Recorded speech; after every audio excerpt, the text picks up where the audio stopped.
What is going on, guys? Welcome back to Hippo Supercoach, and today we've got the proper round review for this week. So, scored a 2-3-40. Thought it was going to be a little bit better, but yeah, top 9%. So it's not amazing, really, is it? 13 out of 16 league wins and season rank of 3019. So, look, I'm sitting okay. I'm not super happy with it. Top 2%. Obviously, want to make that top 1%. Hopefully push for a top 500-ish finish. Maybe a little bit higher. We'll see how we go. We're still going to be aggressive with our trades. Yeah, so I already have played around with trades a little bit, but we'll have a look. So I'm telling you, I went through my team before in the previous video. So this is kind of like a continuation from that first video. And the trades I'm thinking about doing is Sweet and Heaney in for Grundy and Powell. Now, I know some people are keen on keeping Powell, but I honestly think that Tom Powell, even when he has CBAs, he's just not that good. And it's a similar boat to Hayden Young last year, where at this price and this break even, it's riskier to hold than it is to trade, because 115 break even, if he scores 71, which probably think he'll go close to that, he's going to drop 20k. So I'm not keen on holding him any longer. Yes, I know there's not many good forwards, but I think he's part of that not very good forward patch, or forward group, you could say. So the rest of these guys, so for Isaac Heaney, Flanders, Fife, and Reed, I'm confident can give me a 90 plus every week, close to it. And it's about time I get Heaney. It's one of those things where you sort of just have to bite the bullet. I know he's at literally top dollar, 161 break even. He'll come down.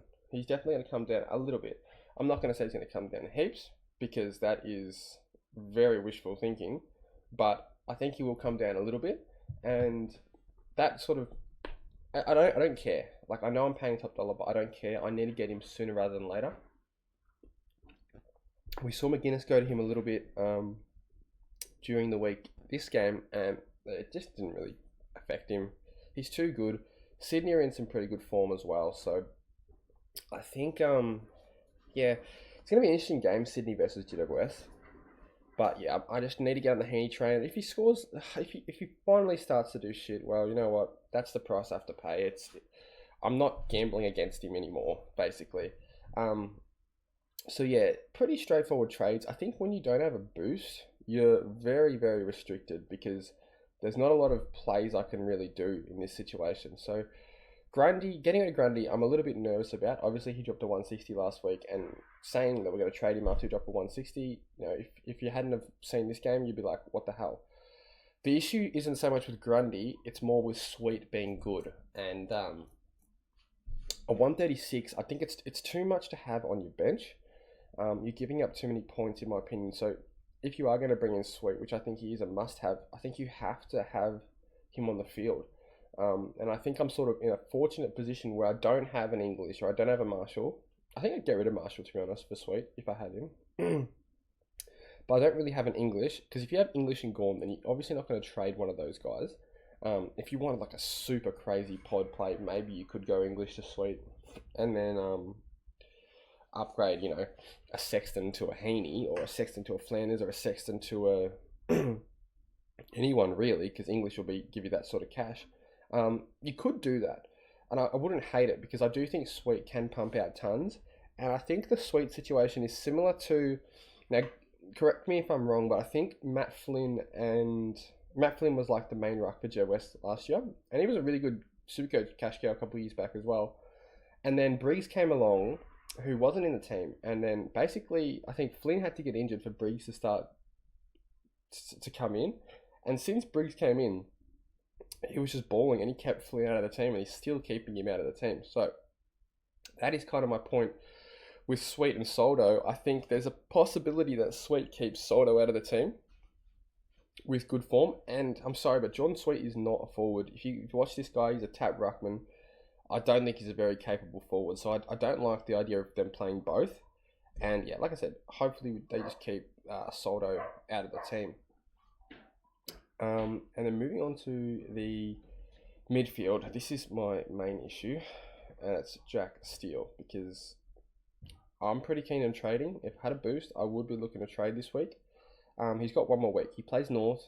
If he can't go big against North, then we may as well just give up on Steele. I think that's the point where we say no.